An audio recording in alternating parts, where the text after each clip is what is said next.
Hi, I'm Amy from Secure Kids and Parents. I am a parenting coach. Today, I want to talk to you about timeouts. So, the three things we're going to cover are what's the goal or the purpose of timeout when you use them the way that I use them? How can you make timeouts flexible to meet the needs of your child and you and what's going on in the home? And how can you use them in a way that makes it to make it a skill building consequence? We also talk about what are the behaviors that you use timeouts for to make it most effective. Before we get into those things, I want to do a quick assessment. I'm curious what you think of timeouts right now. So you can just answer that open-ended question, what are your thoughts about timeout, in the comments below, or you can put the answers to this assessment. There's 10 questions, true, false. Go ahead and number, put T or F so that I can know where your head's at with them.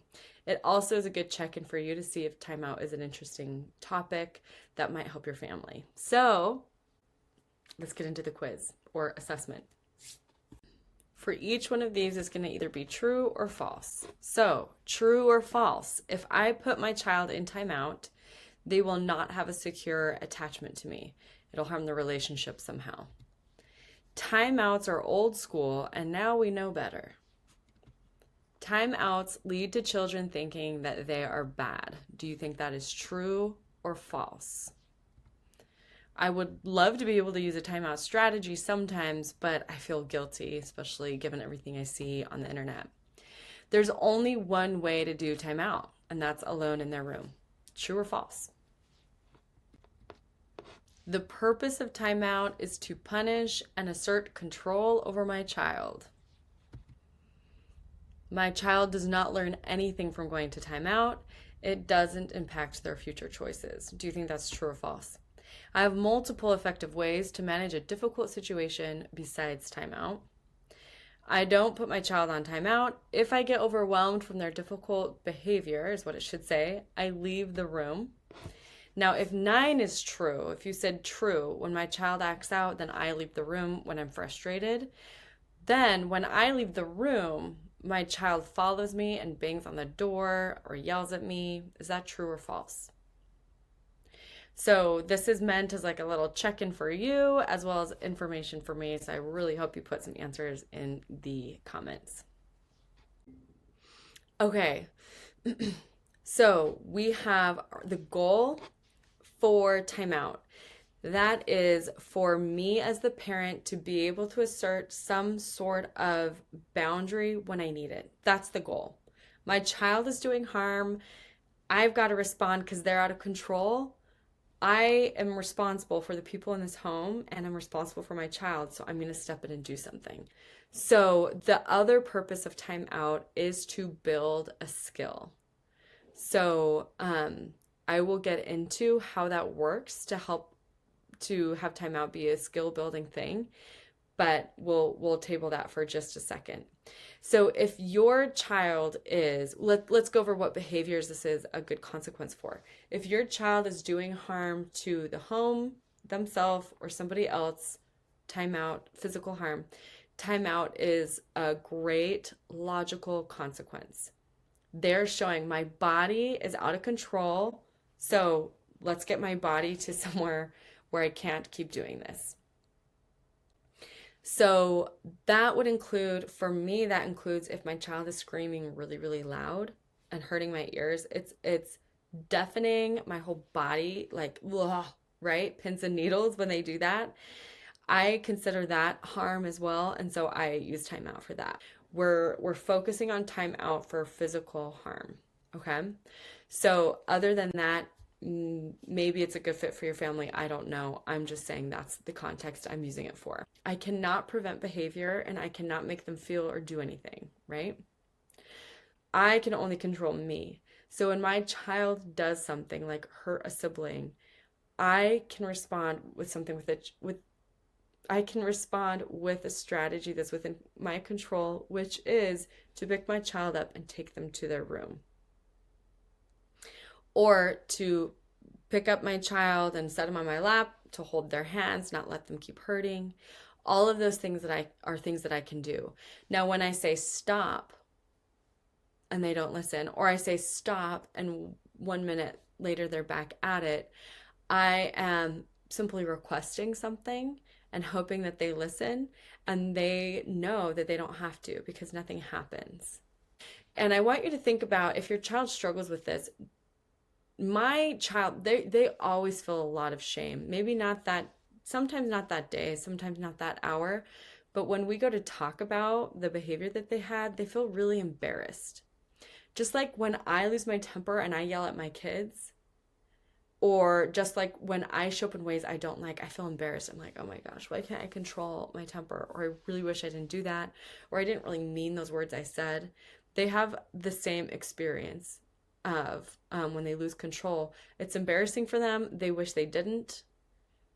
They just don't know what else to do, or they're not motivated to do differently. Sometimes I know something else to do and I just want to give in to that negative emotion. I just want to like lay in and yell, right? I just am like, oh, there's so much happening. I just want to indulge this. It's the same for our kids. Sometimes they're indulging their negative emotion and sometimes they don't have the skill for it. So what I do know is that it's not my responsibility to regulate them. And I just want to let that sink in for a second. It's not my job to regulate my child when they are doing harm. It's their job. It's my job to regulate myself, to manage my own behavior. It's my child's job, even at the age of 2, to regulate themselves and manage their own behavior. So I want to show up with empathy. I want to show up teaching my child skills for regulation. I want to show up with boundaries. I want to show up helping and supporting. And even when I do everything right, my child still might not want to calm down. So I know I want to show up a certain way. I'm going to keep showing up that way. And my child gets to choose what they're going to do with it. That doesn't mean that I'm going to show up the way I show up and screw it if they don't have any sort of impact. I might kind of shift and try to see how I can help differently. I might get creative. And it's not my job to regulate them. I see it as my job to offer support, to offer tools. It's their job to take it if they want, if they're ready. So it's my job to set the boundaries, my job to say, nope, I'm not going to allow this in this home. Nope, I'm not going to allow you to hurt this person. Nope, I'm not going to allow you to hurt me. I won't. I'm going to hold your hands if you do. I don't let people hurt me. That's my job. So timeout can be a really powerful language of, no, this isn't okay. Now, when I take my child to timeout, how do I make that into a strategy where they're building the skill? So if you set a timer, let's just say 5 minutes, you can do per number of age of child. If they're under 5, I would not do the full 5 minutes. You can even starting with less minutes just to give them the ability to succeed at the doing the full length of time. If you have a child who has a really, really, really hard time staying in their room, you might start with 1 minute so that the length of time is flexible for your family, the needs of your child. I'm just going to say 5 minutes for the sake of the video. So I'm going to set a timer for 5 minutes. And when my chair is squeaky. When my child is regulated for 5 minutes, they can come out.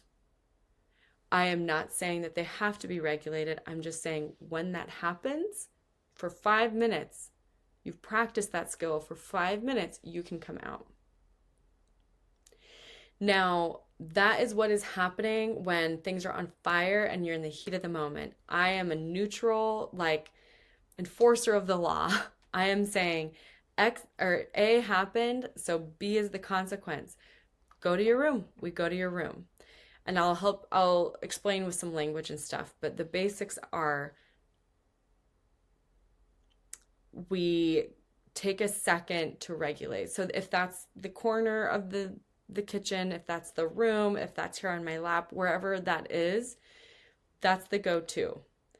In the heat of the moment, we go with the plan of what we're doing. So plan A, determined for the sake of this video, I will say it's the room, okay? So my child screams, my child hits, my child does something. I say, oh, okay, time out in the room for 5 minutes. When you're calm for 5 minutes, meaning maybe I'm okay with them talking. Maybe I'm okay with a little whining. It depends on the family. But generally, if you are regulated and not doing harm, not throwing things, not hitting the wall, not screaming, whatever you want that to be, for 5 minutes, then you can come out. Now, that is the container that I'm going to set. If they come out, I will tell you what to do with that. We're going to have a plan A. If this happens, then you do this. If this happens, you do this. If this happens, you do this. We already know the kinds of things our kids going to do. They're not going to throw a new thing out. You can have a plan, or they do, and then you're like, hey, what am I going to do the next time? That's the go-to plan. If X happens, I keep starting with if X happens, X, then Y happens, but I don't know why. I keep doing that. So if A happens, then I follow with B, consequence. So I'm going to get into kind of or not a pattern, but like how to respond to the different things that could happen. But when I say be regulated for 5 minutes and you can come out, I am giving my child a little bit of motivation for when they want that freedom, they've got to show they can regulate. So now there's the motivation to regulate, right? We're giving them a little bit of motivation. I'm doing all of that, and then I am also supporting my child with conversations outside of this moment. So when my child is calm, maybe an hour or two later, maybe at bedtime, I'm like, hey, listen, whoa, that was crazy. You hit sister, and that was not okay. That really hurt her. So I put you on timeout and you went to your room. What was that like? Yeah, you were really, really frustrated when you had to go to your room. It makes sense you were frustrated. It's hard to go to our room, right? Totally. Yeah, you were mad at me too. Yeah, that's okay to be mad at me. You can be mad if you need to. Yeah, my job is when someone's hurting sister to stop that. So I'm not going to let you hurt sister. So if that happens, I'm going to take you to your room, okay? Yeah, what was it like when you were in your room? It was hard for you to calm down, wasn't it? Yeah. Do you want some ideas on how to calm down? Okay. Or do you have any ideas? Right? You don't? Okay. Here's some ideas. You could try some breathing. Maybe you could stretch. You could try punching your pillow. Those are some ideas I have. Do you want to pick one of those to try? Okay. Do you want to make a plan together? Okay, awesome. So outside of the moment, I am giving them the strategy and the support, the validation, saying, yeah, of course you're mad. It's okay to be mad. I'm not going to try to control their emotions. I'm simply saying what my job is, right? So the next time it's like, yep, we go to our room. This is what we do. And then I'm like, hey, buddy, remember how we talked about you want to try this? Do you want to do that right now? You can if you want. That might help you regulate. That might help you calm down. When I did this for a while, my child didn't have any ideas of what to do. But after like a month of this, they were like, I don't even remember if it was a month, maybe it was a couple weeks, I don't remember. But they were like, art helps me calm down. I really like to draw to calm down. And I was like, I love that idea. So let's get you a little pad of paper and a pen. And if there's not one in there, I'll grab you one and you can draw and calm down. I'm okay if you're doing something. I'm not going to give you the phone to calm down. I'm not going to give you tech to calm down. You're going to build the skill of like, what are my things? Maybe it's Legos. Maybe it's buildings. Maybe it's playing with some sort of textile or like Play-Doh. And if my child takes that pen and draws on the wall, if they're ripping up paper and making a mess, if they're smashing the Play-Doh into the floor, I'm like, this isn't going to work. I'm not going to give this to you again. Right? So I'm fine to try it and say, let's see how it goes. So in the heat of the moment, we're going through with the plan that we've made. Outside of the moment, we're saying, hey, is there a different way we should do this? And I'm validating my child's emotions. Like, yeah, you were really frustrated. That makes sense. I'm also helping them figure out what could you have done different. Instead of hitting sister when you wanted the thing she had, what could you have said? Do you want to practice that now? So the timeout is the container that I'm helping them build the skill by saying, you could keep going to your room. Every time you hit your sister, you could go to your room and we could just do this all day long, right? I'm also going to get frustrated with it. I'm not saying it's like easiest thing in the world to stay calm. This chair is so squeaky. But I am saying that that's something that I'm willing to do. And if my child doesn't want to go to timeout, then I'm here to say, how can we handle this differently?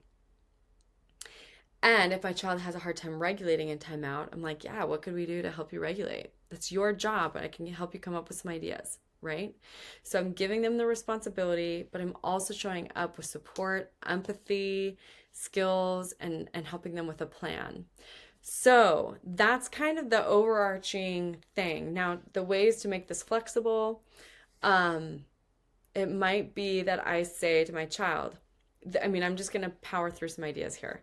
I might say to my child, hey, you can go to your room on your own, or I can take you. If you go by yourself, I love holding out two hands. It's so helpful for an overstimulated child to have something visual and be able to point to something.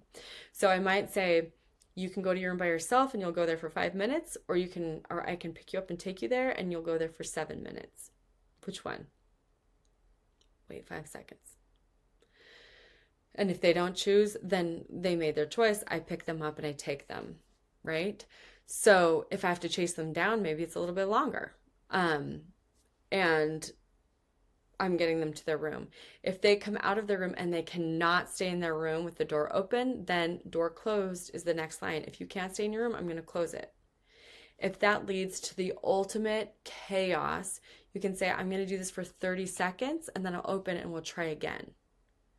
Or I'll do it for a minute and then we'll open and we'll try again. But if you keep doing this, I'm going to have to keep it closed. They're going to be okay with their negative emotion in there. If when the door closes, they do harm in the room, they're throwing stuff and kicking down the door, then it's, okay, then you have to go to your bed. It's not like, okay, fine, I'll keep the door open, just stay in there. They already made a choice. You made that container just a little bit smaller, and they made a choice to show, like, I cannot even regulate still. So you're going to make that a little smaller. So it would be on their bed would be the next one, or in the corner, or some smaller designated area. They try to get off their bed, you put their foot on the bed. Nope, can't get out of the bed till you're regulated. So you can figure out how to do that. I can help you if you want, but that's what has to happen. You might say you could do a different time for that scenario where maybe it's 5 minutes in their room, and if we have to get smaller, maybe it's just like literally 10 seconds or 30 seconds. And if they're ripping the sheets and biting things and kicking stuff and destroying, not if they're being loud necessarily, but if they're going to hurt something and do damage, then I might go lay on the bed and hold their hands next to them and say, I'm not going to let you ruin my sheets. I'm not going to let that happen right now. I will let go as soon as you can be calm. So if you can be calm, I let go. If that goes well, I'll back away and I will not hold you. I will not restrain you when you're calm, just when I'm not going to let you hurt things that are ours. So those are some different levels that you can take it.